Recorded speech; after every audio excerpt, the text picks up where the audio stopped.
2025 সালে আবারও অনুষ্ঠিত হতে যাচ্ছে আইপিএল এর মেগা নিলাম। এবার মেগা নিলামের পক্ষে বিপক্ষে মতামত দিচ্ছে আইপিএল এর 10 ফ্র্যাঞ্চাইজি, যেখানে বাংলার বাঘ মোস্তাফিজুর রহমানকে ধরে রাখার জন্য অভিনব কায়দা অবলম্বন করলো চেন্নাই সুপার কিংস। বিস্তারিত জানতে না টেনে পুরো ভিডিওটি দেখুন এবং ক্রিকেট ফুটবলের সব আপডেট পেতে আমাদের চ্যানেলটিকে সাবস্ক্রাইব করতে ভুলবেন না।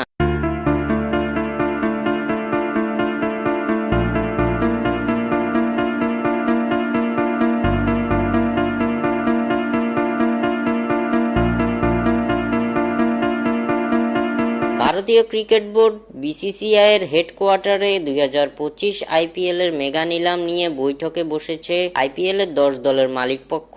প্রতি 3 বছর পর পর অনুষ্ঠিত হয় ইন্ডিয়ান প্রিমিয়ার লিগের এই মেগা নিলামটি। মেগা নিলামের নিয়ম অনুযায়ী প্রত্যেক দলে সর্বোচ্চ 5 জন খেলোয়াড় রেখে পুরো স্কোয়াডকে ফাঁকা করে ফেলতে হয়। এবার বিসিসিআই আইপিএল এর দলগুলোকে নিয়ম বেঁধে দিয়েছে সর্বোচ্চ 5 জন ক্রিকেটারকে ধরে রাখার। বিসিসিআই দেওয়া এই নিয়ম নিয়ে মূলত বেঁধেছে বিপত্তি। চেন্নাই সুপার কিংস আপত্তি জানিয়েছে ভারতীয় ক্রিকেট বোর্ডের এমন নিয়ম নিয়ে। গত আইপিএল এর নিলাম থেকে বাংলার কাটার মাস্টার মোস্তাফিজুর রহমানকে দলে নিয়েছিল চেন্নাই সুপার কিংস। 2 কোটি রুপি ভিত্তিমূল্যে ফিসকে লম্বা সময়ের জন্য দলে ধরে রাখার পরিকল্পনা করে দলে বেরিয়েছিল ফ্র্যাঞ্চাইজিটি। আইপিএল এর মেগা নিলাম অনুষ্ঠিত হলে মোস্তাফিজকে ছেড়ে দিতে হবে চেন্নাই সুপার কিংসের, কারণ চেন্নাই স্কোয়াডে মোস্তাফিজের চেয়েও 5 জন গুরুত্বপূর্ণ ক্রিকেটার রয়েছে। ঋতুরাজ গায়কোয়াড়, মহেন্দ্র সিং ধোনি, রবীন্দ্র জাদেজা, শিবম দুবে ও ডেভন কনওয়েকে ধরে রাখবে দলটি।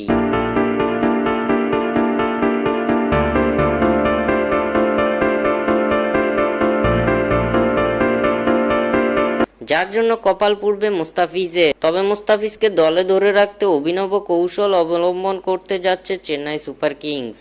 চেন্নাইয়ের হয়ে 9 ম্যাচে 14 উইকেট শিকার করা মুস্তাফিজকে দলে ধরে রাখার জন্য বিসিসিআই এর কাছ থেকে সর্বোচ্চ 8 জন খেলোয়াড় দলে ধরে রাখার অনুমতি চেয়েছে চেন্নাই সুপার কিংস। মেগা নিলামের আগে প্লেয়ার রিটেনশনে যাতে সর্বোচ্চ 8 জন ক্রিকেটার দলে ধরে রাখা যায় সেরকম নিয়ম করতে বিসিসিআই এর কাছে অনুরোধ করেছে চেন্নাই সুপার কিংস। মুস্তাফিজের পারফরমেন্সে মুগ্ধ হয়ে ভারতীয় ক্রিকেট বোর্ডকে এমন প্রস্তাব দিয়েছে চেন্নাই কর্তৃপক্ষ, এমনটাই জানা গেছে।